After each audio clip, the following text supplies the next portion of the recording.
அனைவருக்கும் வணக்கம். நான் உங்க சகோதரி இந்திராணி. நம்ம சப்ஸ்கிரைபர் வந்து நமக்கு கமெண்ட் பண்ணியிருக்காங்க. 13,000 சேலரி, அவங்களுடைய பட்ஜெட்ல வந்து இவ்வளோ பணம் வந்து அவங்க போட்டிருக்காங்க. அவங்களுக்கு வந்து சம்பளத்தை விட ஒரு 500 ரூபாய் கிட்ட வந்து ஜாஸ்தியாகவே ஆகுது. நான் போடும் முறை வந்து 10,000லேருந்து 13,000 வரைக்கும் இருக்கிறவங்க இதில் கொஞ்சம் ஏறக்குறைய போட்டு நீங்கள் இது சரி பண்ணிக்கலாம். நானும் வந்து பட்ஜெட் போட்டிருக்கேன். நான் வந்து இவங்க ஸ்கூலுக்குன்னு எதுவும் பண்ணலை, ஃப்யூச்சர் வந்து சேவிங்ஸுக்காகவும் எதுவுமே இல்லை. அப்புறம் எமர்ஜென்சி கேஷ், மெடிக்கலுக்குன்ட்டு குழந்தைங்களுக்கு ஏதாவது உடம்பு சரி இல்லைனாக்கா அதுக்கும் எதுக்கும் போடலை. வெறும் வீட்டு செலவுக்கு மட்டுமே அவங்களுக்கு இவ்வளோ ஆகுதுன்னா எங்கே அதிகமாக செலவாகுது அப்படின்னு பார்த்து நம்ம இது கரெக்டாக பிரித்து பார்ப்போம். வந்து இங்கே எங்கே வந்து அதிகமாக தெரியுது அப்படின்னா ரெண்ட்டு, அதுக்கப்புறமா வந்து இபி பில்லு, கிராசரி. நம்ம வந்து அதுக்குன்னு சாப்பாட்டில் கம்மி பண்ணோமா இல்லை, நம்ம சாப்பாட்டுக்கு எப்பவுமே வஞ்சகமே இருக்கக்கூடாது. ஏன்னா வந்து நம்ம சாப்பாட்டை கம்மி பண்ணோம் அப்படின்னா ஹாஸ்பிட்டல் செலவு அதிகமாக ஆகும். அதனால நம்ம இந்த அமௌண்ட் வந்து இது அப்படியே தான் இருக்கும். மீதி அமௌண்ட் வந்து நம்ம கம்மி பண்ணணும். கம்மி பண்ணால் மட்டும்தான் நம்ம இவங்களை வந்து சரி கட்ட முடியும் அப்படின்னு சொல்லி நான் எனக்கு தெரிஞ்சது இது அவ்வளோதான் நான் பண்ணியிருக்கேன். நான் சொன்ன இந்த 10,000 ரூபாயிலேருந்து 13,000 பட்ஜெட்டில் வந்து என்னுடைய ரெண்ட்டு, இபி பில்லெல்லாம் எவ்வளோ இருக்குது, என்ன பண்ணணும் அப்படின்றது காமிக்கிறேன். உங்களுக்கு ஒரு உதாரணமும் சொல்கிறேன். அப்போ வந்து நாங்கள் வந்து கம்மியான சம்பளம்னா கம்மியான ரெண்டில் இருக்கணுமா, இல்லை இந்த சம்பளத்துக்கு வந்து உங்களுக்கு ரெண்ட் இருக்க வேண்டியது எவ்வளோன்னா 3,000 ரூபாயிலேருந்து 4,000 ரூபாய்க்குள்ளே இருக்கிற ரெண்ட்டு தான் இருக்கணும். உதாரணத்துக்காகவும் சொல்கிறேன் ப்ளீஸ் சிஸ்டர். நான் என்னன்னா எங்கள் வீட்டில் வந்து அவங்க ஒருத்தர் பையன் வந்து 20,000 ரூபாய் சம்பாதிக்கிறாரு. அந்த வீட்டில் அந்த குடும்ப தலைவர் வந்து அவர் 25,000 சம்பாதிக்கிறாரு. அந்த வீட்டில் அந்த அம்மா சும்மா இல்லை, அவங்க வந்து வீட்டு வேலைக்காக போகிறாங்க. அவங்களுடைய வருமானம் எப்படியும் பார்த்தா எனக்கு தெரிஞ்சு ஒரு 50,000த்துக்குள்ளே வந்துடுது.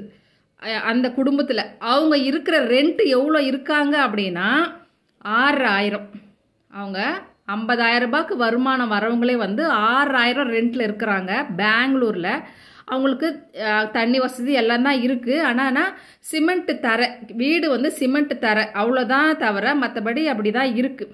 அதனால் வீடு நீங்கள் பார்த்து கம்மியான வாடகையாக இருக்கிறத பார்த்து போனீங்கன்னா மட்டும்தான் நீங்கள் இன்னும் அதிகமாக நீங்கள் சேமிக்க முடியும்னு நான் சொல்கிறேன். இதில் வந்து அதிகமாக செலவு பண்ணுறதுக்காக நான் சொல்லலை, சேமிக்கிறதுக்காக நான் உங்களுக்கு பட்ஜெட் போட்டு காமிச்சிருக்கேன். இபி பில்லு நீங்கள் 1,500 ரூபாய் போட்டிருக்கீங்க, ஏசி இருக்குது அப்படின்னு சொல்கிறீங்க. எவ்வளோ முடியுமோ அவ்வளோ குறைக்க ட்ரை பண்ணுங்க. இந்த 600 ரூபாய் வர மாதிரி பார்த்துக்கோங்க. ஏன்னா எதெல்லாம் குறைக்க முடியும் அப்படின்னு நான் வீடியோ போட்டிருக்கேன், அந்த மாதிரி பாருங்கள். வீணாக கரண்ட் வந்து செலவு பண்ணி நம்ம காசை ஏன் வந்து நம்ம வேறவங்களுக்கு கொடுக்கணும், அதை பற்றி யோசனை பண்ணி பாருங்கள். 600 ரூபாய்க்குள்ளே தான் உங்கள் கரண்ட் பில் வரணும். என்னுடைய பட்ஜெட் வந்து இப்படி தான் இருக்குது. கேஸ் வந்து 3 மாதத்துக்கு வரா மாதிரி பார்த்துக்கோங்க, 850 ரூபாய். அதுக்கப்புறம் ஃபோன் ரீசார்ஜு, ஹஸ்பண்டு ஒய்ஃப் 2 பேர் இருக்கிறீங்கன்னா 2 பேருக்கும் சேர்த்து வந்து 500 ரூபாய் வரா மாதிரி போட்டிருக்கேன். 250 ரூபாய் ஒருத்தருக்கு மாதத்துக்கு ரீசார்ஜ் வரா மாதிரி.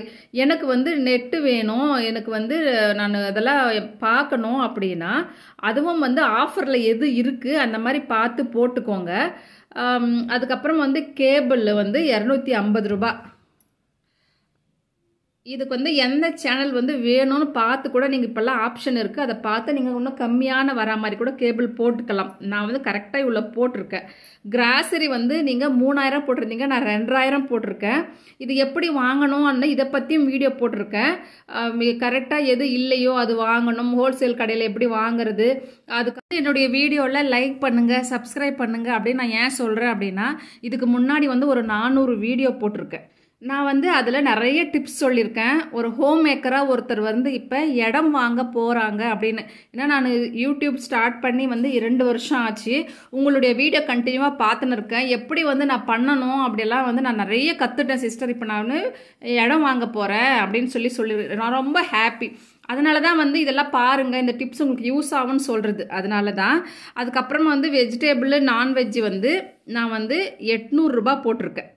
வெஜ்ஜு நான்வெஜ் ரெண்டுத்துக்கும் வாரத்துக்கு வந்து நீங்கள் 200 ரூபாய் மட்டும்தான் நீங்கள் செலவு பண்ணணும். அப்படி செலவு பண்ணால் மட்டும்தான் உங்களுக்கு இந்த பட்ஜெட்டில் வந்து நீங்கள் பண்ண முடியும். ஏன்னா நம்ம வருமானம் அந்த மாதிரி இருக்குது.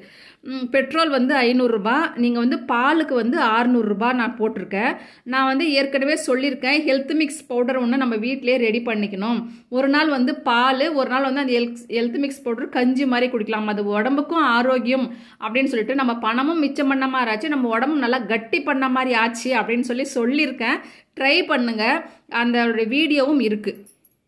இதனுடைய மொத்த செலவு வந்து 10,600 ரூபாய் இருக்கு. நம்ம வந்து இன்னும் 2,400 ரூபாய் இருக்கு. இதை வந்து ஸ்கூல் ஃபீஸுக்கும் நம்ம ரெடி பண்ணணும், சேவிங்க்கும் ரெடி பண்ணணும். வைக்கிறதுக்கு நான் வந்து ஃபஸ்ட்டு 2 சில்ட்ரனுக்கு தான் நான் போட்டேன், 2 குழந்தைங்களுக்காக. நம்மளுடைய வருமானம் வந்து எப்படி இருக்கு அப்படின்னா, இதை அதிகப்படுத்துறதுக்கு என்னெல்லாம் பண்ணணும்னு நான் உங்களுக்கு சொல்கிறேன். அது மாதிரி ட்ரை பண்ணுங்க. இன்னும் உங்களுடைய சேலரி அதிகமாகிறதுக்கு நீங்கள் பார்க்கலாம். ஸ்கூல் ஃபீஸுக்கு வந்து 1000 ரூபாய். நீங்கள் வந்து பேங்க்கில் போயிட்டு உங்கள் எந்த பேங்க்கில் உங்கள் அக்கௌண்ட் இருக்கோ அங்கே போய் ஆர்டின்னு கேளுங்க. மாதம் வந்து 1000 ரூபாய் கட்டுற மாதிரி 12 மாதத்துக்கு உங்களுக்கு ஒரு ஆர்டி பண்ணி கொடுப்பாங்க. நீங்கள் இப்போ ஸ்டார்ட் பண்ணிட்டீங்க அப்படின்னா வர வருஷம் ஸ்கூல் சேர்க்குற டைமுக்கு வந்து அந்த காசை நீங்கள் எடுத்துக்கலாம். அது கூட வந்து இன்ட்ரெஸ்ட் சேர்த்து வரும். அப்போ வந்து உங்களுக்கு அது 13,000 13,000 அந்த மாதிரி வரும்.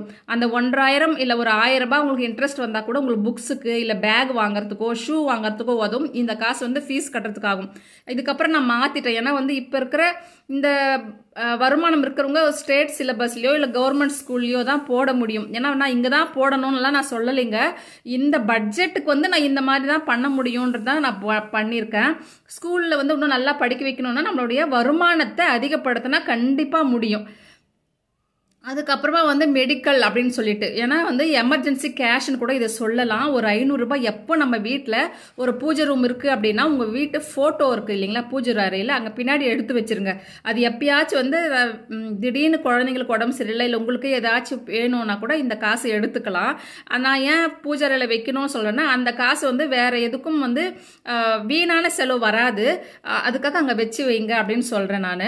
அப்புறம் போஸ்ட் ஆஃபீஸில் வந்து மந்த்லி வந்து 5 இயர்ஸ்க்கு வந்து ஆர்டியாக வந்து ஒரு 1000 ரூபாய் போட்டு வைங்க. எப்பவுமே ஃபியூச்சருக்கு அப்படின்னு சொல்லிட்டு ஒரு சேவிங் கண்டிப்பாக இருக்கணும். நீங்கள் மாதம் மாதம் ஒரு 1000 ரூபாய் வந்து ஒரு 5 வருஷத்துக்கு நீங்கள் போட்டு வைக்கிறீங்கன்னா அதே வந்து ஒரு 60,000 இருக்கும். அந்த 60,000 கூட உங்களுக்கு வந்து போஸ்ட் ஆஃபீஸில் 7.5% வந்து இன்ட்ரெஸ்ட் கொடுக்குறாங்க. அது வந்து ஒரு 12,000 சில்லற கிட்ட வரும். அதெல்லாம் சேர்த்து ஒரு 72,980 ரூபாய் இல்லை 73,000 ஒரு அமௌண்ட் உங்களுக்கு அப்படியே கிடைக்கும். இது வந்து ஃபியூச்சரில் உங்களுக்கு ஒரு பெரிய லம்பாக ஒரு அமௌண்ட் கிடைக்கும். அதுக்கப்புறமா வந்து நம்மளுடைய 13,000 வந்து நம்ம ஃபுல்லாக கம்ப்ளீட் பண்ணியிருக்கோம். ஒரு 1000 ரூபாய் வந்து நம்ம போஸ்ட் ஆஃபீஸில் ஆர்டி பண்ணுறதுக்கு, இது வந்து எமர்ஜென்சி கேஷுக்காக வந்து நான் ஒரு 400 ரூபாய் ஒதுக்கியிருக்கேன். இன்னொரு 1000 ரூபாய் வந்து நமக்கு ஸ்கூல் ஃபீஸுக்காக ஒதுக்கியிருக்கேன். அது வந்து 2,400, 10,500 நம்ம வீட்டுக்காக செலவு பண்ணது, மொத்தம் 13,000. இப்போ வந்து இது 10,000க்குள்ளே நீங்கள் இதை கொஞ்சம் கொஞ்சமாக குறைச்சி கூட நீங்கள் 10,000 ரூபாய் 12,000 சம்பளம் இருக்கிறவங்க பண்ணி போட்டுக்கலாம். இப்போ உங்களுடைய சம்பளத்தை வந்து ஃபஸ்ட்டு அதிகப்படுத்தணும். அதிகப்படுத்தினா தான் நம்ம நினைக்கிற மாதிரி இன்னும் நல்ல வீடாக கிடைக்கணும், நல்ல வீட்டில் இருக்கணும் அப்படின்னு நம்ம நினைப்போம். எல்லாருக்குமே அந்த ஆசை இருக்குங்க. அதுக்கு கண்டிப்பாக நம்ம இன்கம்மை அதிகப்படுத்தணும். இரண்டாவது வந்து நேரத்தை வீணடிக்காமல் உழைப்பை வந்து மூலதனமாக போடுங்க. இப்போ நீங்கள் செய்கிற வேலை எந்த வேலையாக இருந்தாலும் அங்கே வந்து எக்ஸ்ட்ரா ஓட்டி கிடைக்குதா, இல்லை கட்டி பார்ட் டைம் ஜாப்பாக வெளியே எங்கே வேறாச்சும் கிடைக்க முடியுமா, இல்லை நீங்கள் வீட்டில் வேலைக்கு போயிட்டு ஒரு 5 மணிக்கே வந்துடுறீங்கன்னா 6 மணிலேருந்து நம்ம 9 மணி வரைக்கும் கொஞ்சம் நம்ம கஷ்டப்பட்டாக்கா இன்னும் கொஞ்சம் ஹாப்பியாக இருக்கலாம். அப்போ பார்ட் டைம் ஜாப்பாக ஏதாச்சும் கிடைக்குதான்னு ட்ரை பண்ணுங்கள். ஓடும் வரை நான் எதை சொல்கிறேன் அப்படின்னா, நம்ம வயது இருக்கிற வரைக்கும் நம்ம ஓடி தான் ஆக வேண்டும். ஓடி தான் சொல்கிறேன். ஏன்னாக்கா நம்ம கஷ்டப்பட்டு தான் ஆகணும். நம்ம குழந்தைங்க நம்ம எல்லாம் ஹாப்பியாக இருக்கணும்னா. வயதான பிறகு அப்படின்னா நம்ம வருத்தப்படுவோம். நம்ம காசு சேர்க்கலையே, நம்மளால் நம்ம கஷ்டப்பட்டு நம்ம இன்னும் கொஞ்சம் சேர்த்து வச்சுருக்கலாமே நினைப்போம் பாருங்கள். அப்போ வந்து வருத்தப்படுவது யார் தவறுங்க? நம்ம தவறு தான் இல்லைங்களா? அதனால் சேமிப்பு அதிகப்படுத்தணும் அப்படின்னா நீங்கள் செலவை கண்டிப்பாக குறைக்கணும். இந்த வீடியோ உங்களுக்கு பிடிச்சிருக்கு அப்படின்னா லைக் பண்ணிக்கோங்க. சப்ஸ்கிரைப் பண்ணி வச்சுக்கிட்டிங்கன்னா நான் இதுக்கு முன்னாடி போட்ட வீடியோவும் நல்லாயிருக்கும் பாருங்கள். ரொம்ப யூஸ்ஃபுல்லாக இருக்கும். தேங்க்யூ.